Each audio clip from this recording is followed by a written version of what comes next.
Hi friends, welcome to our channel. In this video, we are going to look at problem 827, make a large island. This is today's daily challenge problem. So here I'm going to use UniFind to solve it. So let's first quickly look at the problem statement to digest the requirements. So here we are given an n by n binary matrix called grid, and we are allowed to change at most 1, 0 to be 1. So we want to return the size of the largest island in grid after applying this operation. So an island is a 4 directional connected groups of ones. So if you look at the first example, so you have 2 ones in the 2 by 2 matrix diagonals. So if you change one of zeros, then you will get a island of size 3. So that's the return. So in example 2, so there's only 1 0. If you change this 0 to be 1, you get 4. And in example 3, so all the entries are ones, so we get 4. So here n is bounded above by 500. This actually determines the problem size. So with that said, basically we can understand that if we regard the grid as a graph, so the ones connected together will form a cluster or connected component. So those are the islands. So if we change 0 to be 1, we have the potential to connect some of them, right? So we want to return the largest island after this operation. So that's the whole problem statement. So here for this kind of problem, there are basically two ideas. One is to using traversal, right? DFS or BFS. So the other is using UniFind. So here actually I'm going to use UniFind. And personally, I feel this is very interesting.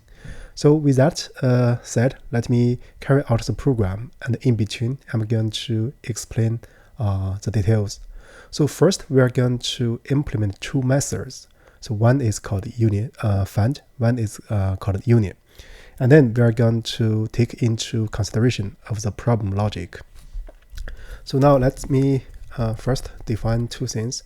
One is rank. Let me first do this, maybe. N is the length of the grid. So because the grid is a square matrix, so we just need to get this n, that is not enough. And then the rex is a dictionary. So basically I want to set ij. So this is the key, or this is the position of the dictionary. So then I set it to be 1 because originally each position is just itself as a cluster. So the size is 1. So it's basically for I in range n, for j in range n, right? So this is what. Now let me also define the roots. So roots is first itself. So you can understand this value is the corresponding cluster or component names, right? So or tag, that's actually both okay. So with that said, let's implement first the two methods. One is find, so give a position. So this is the tuple, right? So then we're going to find, so you can think of this position here in this problem. Like say position is a format like this, say ij or rc as you like. So also find will return the root. So return the root. So it's also a tuple. So let me just delete that. So now this is very standard. So we define the result, then we just use a while loop. So while result does not equal to roots result. Then we are going to traverse above. So we set result to be roots result. And then after the while loop, so result and roots result will be the same. So we return result. So this is the find method. So this way of writing is a vanilla find method. So here also let's do union. So for the union, we are going to give two positions, right? So then what we can do is first we find the two roots, right? Because we have already defined the find method. Let's call the find method. And then we are going to check if R1 and R2 are the same. If they are the same, it means that the two positions, P1 and P2, are already in the same cluster, so we don't need to do anything. Otherwise, so if R1 does not equal R2, we need to join them. So here, actually, you can use a vanilla join, but here I introduced the rag, so we can also use union by rag.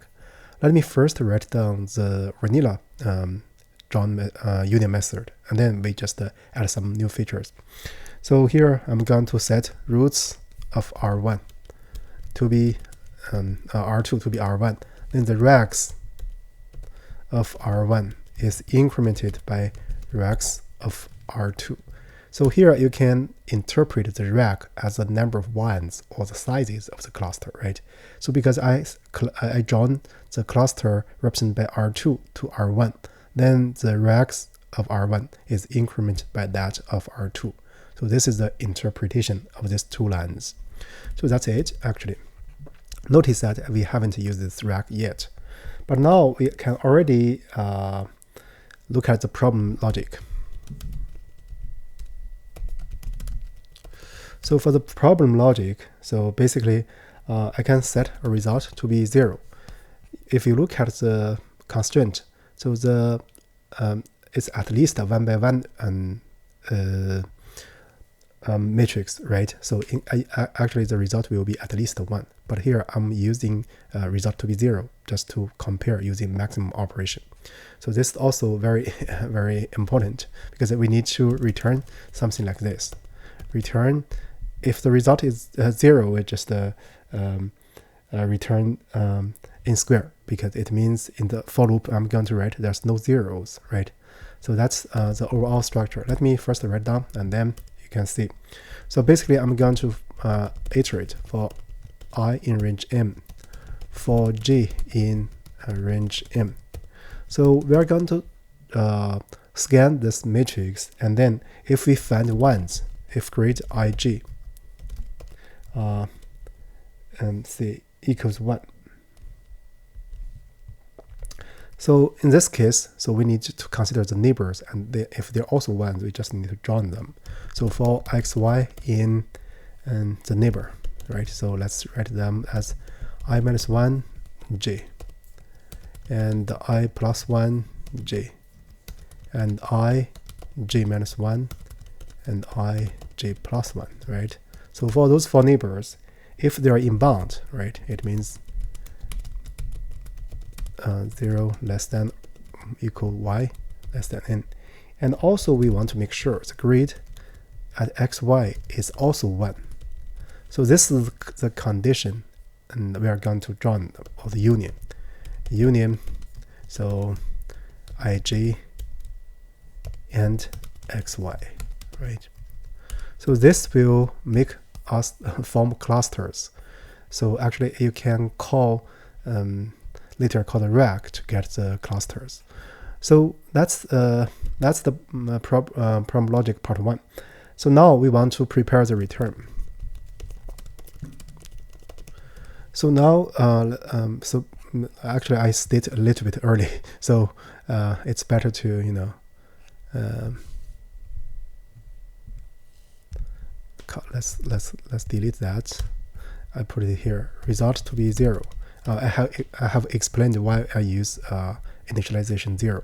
So now what we are going to do is for I in range m, for j in range n. So this time we're going to check a 0, right? If the position is 0, we're going to change it to be 1 and to see if we can connect more clusters. So then if grid ij is 0, and in this case we want to see if we flip this guy to be 1, how many cluster we can join. So in order to count the cluster sizes, so we need to avoid repetition. For example, if you look at the this 0, so if you look at the above one and the left one, actually they are in the same cluster. You cannot count 3 twice, right? So that's the same. So for this counting, I'm going to use a dictionary, because then each time I can have a cluster tag, and then I update the cluster tag. So we are going to tag and the rag. So this way, if you have repeated tags, then this dictionary will automatically rewrite. You always just count once. So now let's do this. So basically I can copy this part.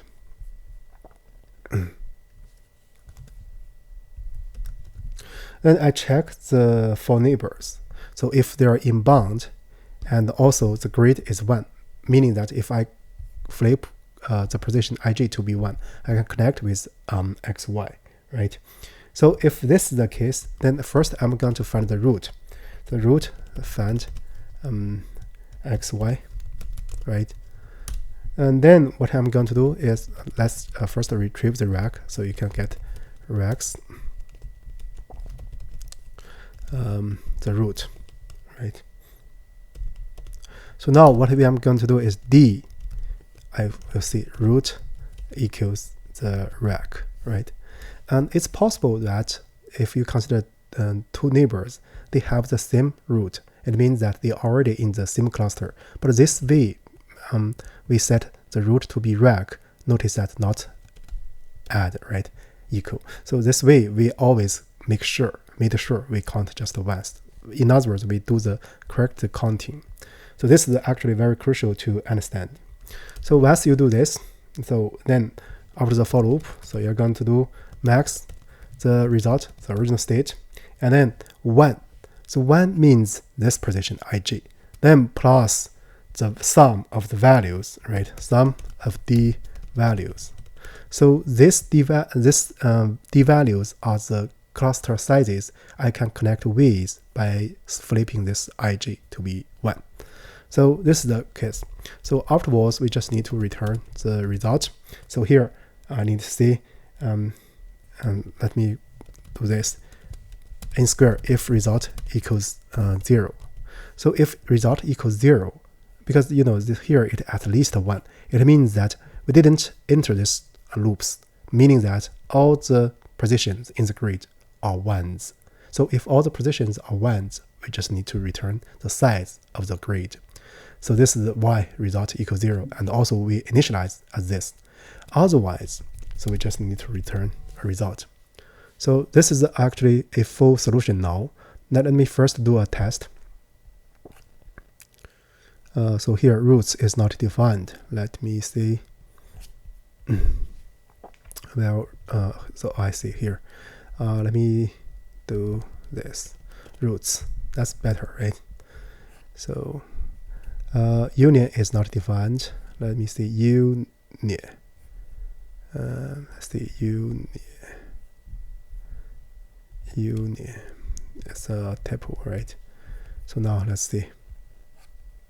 Yeah, it passes all the test cases. Now let's look at the generic case.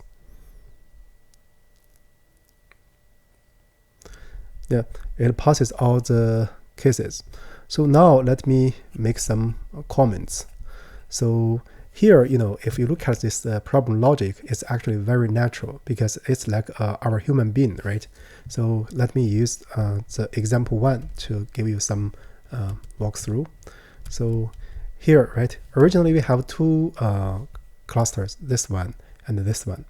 And then if I change this 0 to be 1, then I see the neighbors, oh, this one, the cluster, this corresponds to name, it's going to increase size by 1, this increase size by 1, then plussing this one together is 3.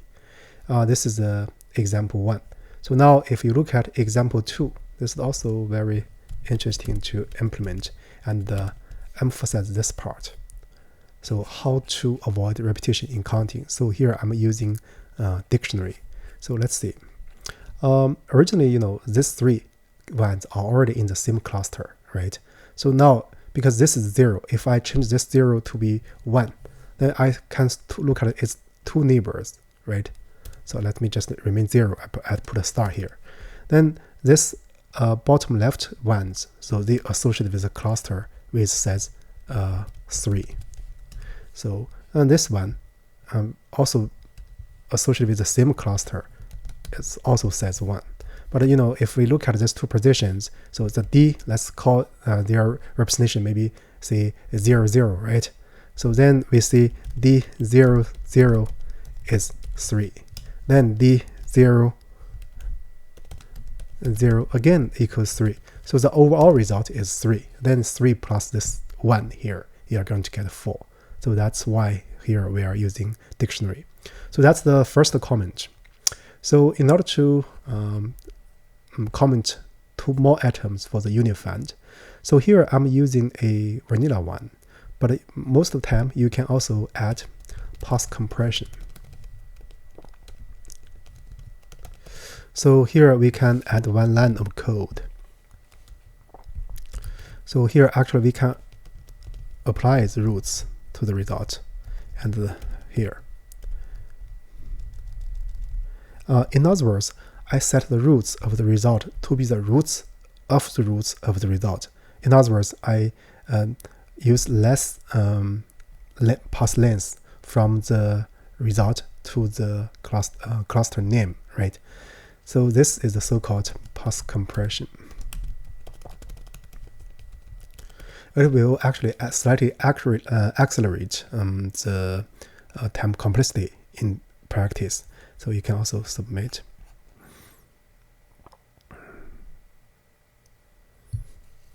Yeah, it will work.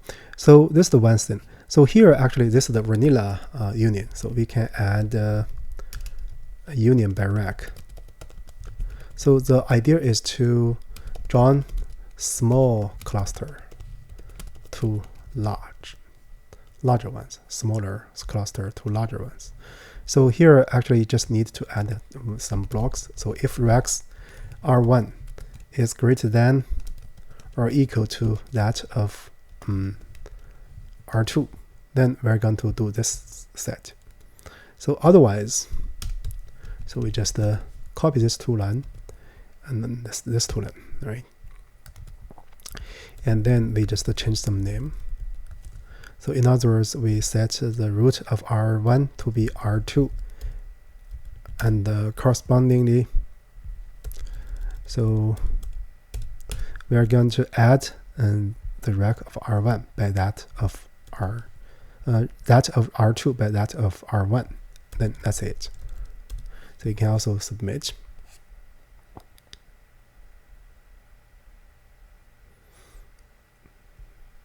Yeah, so that's basically about it for the current problem.